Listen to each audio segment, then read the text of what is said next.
Each one takes him 6 to 8 months to make. Among his collection is a B-17 Class 460 Tottenham Hotspur. And here is an old North Eastern Railway Tennant 240. But pride of the line is Captain Cuttle. This is an LNER Gresley Pacific, which worked mainline expresses right up to the end of steam in the mid-60s.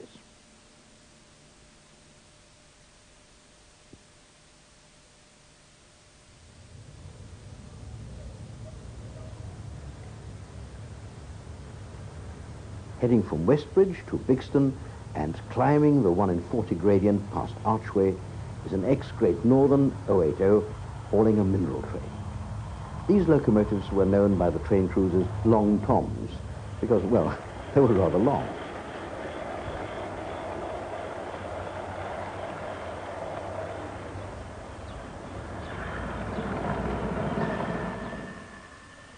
Versus. Proof that 00 gauge works well out of doors is Brian Birchall's Daventry Garden Railway. Virtually the whole of his garden is being given up to the layout with something like 1,000 foot of track. Brian had so much interest for his layout from over the fence that he now runs open days in aid of charity. Welcome to Daventry Garden Railway. The railway... Obviously the scale between the railway and the flowers and shrubs is totally out of proportion, but remember, your mind has very flexible scales. All the locomotives and rolling stock are 16.5mm gauge, off the shelf and ready to run. And even after 10 years of operation, the whole layout performs remarkably well.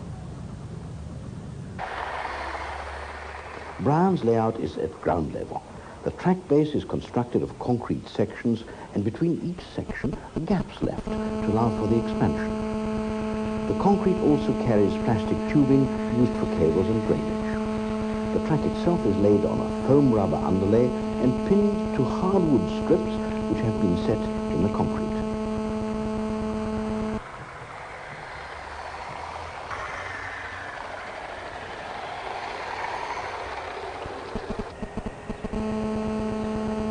I had a very enjoyable visit with Brian, and of course the perennial question just had to crop up. What happens when it rains? well, it gets wet, and we simply run it. Well, you can't be more logical than that. And obviously the whole concept of a garden layout works well for the Daventry Garden Railway. And undeniably the combination of weathered rock, heather and small shrubs, ponds and waterfalls make a very picturesque setting.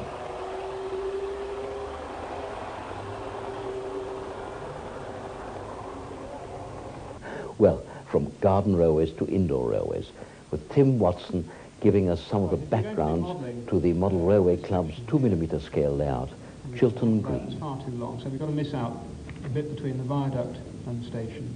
And similarly, if we're going to be producing... The group that I was involved with started looking around for a suitable area to model, and an area which seemed most suitable for our purposes is just south of Luton in Bedfordshire.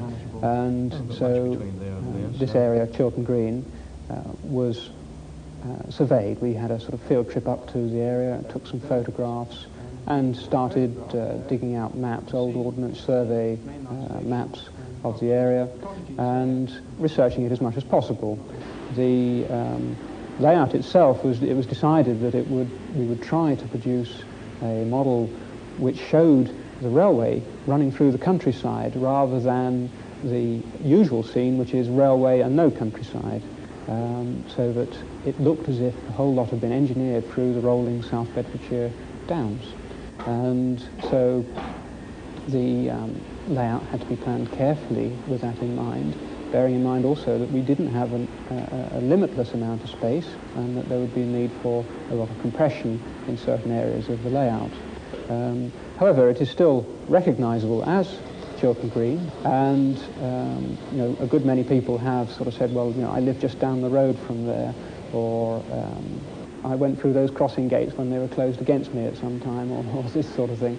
And so the model has certainly proved that it is possible to make a good model of an area which is recognizable even if it has been slightly compressed here and there. A lot of the items on it are in fact good, accurate copies of the real thing, and to that end we were fortunate in getting copies of the original contract drawings from British Rail for the viaducts on the layout. The model is primarily an exhibition layout. It was designed with a view to showing to members of the public at model railway exhibitions up and down the country, and to this end we designed it so that there would be plenty of operational activity on the layout, so that there is a four-track main line, which is a Midland main line from St Pancras up to the Midlands. And so with four tracks you've got expresses, you've got slow goods trains, and you have a lot of movement on those lines. In contrast, we felt that the additional branch of the Great Northern Railway would make a rather sort of bucolic, slow, ambling little railway to sort of compare with the hustle and bustle of the main line.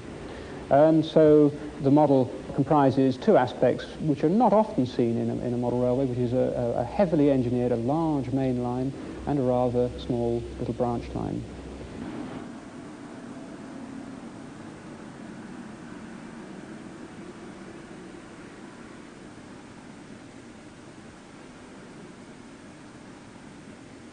The scenery on the layout, well, that was taken from the locality or from any buildings which we felt suitable in Bedfordshire.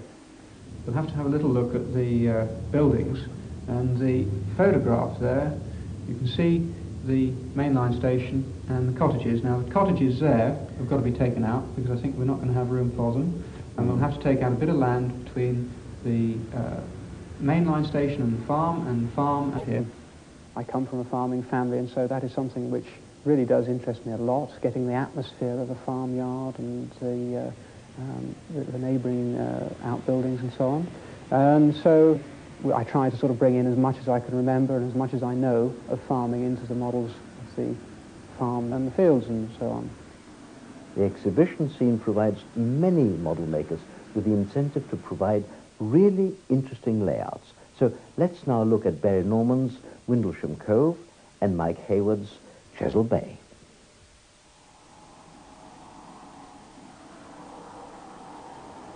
Well, Chisell Bay represents a typical Southern Railway branch line. It's set somewhere along the Dorset coast. The layout itself is about 17 feet long, and I've made it so that it splits down into 4 sections, each about 4 foot long. They can then be bolted together and form a box. So you've got 2 boxes, and put those into an estate car or van and take them off to exhibitions. In making Chisell Bay, I've had to carry out a fair amount of research.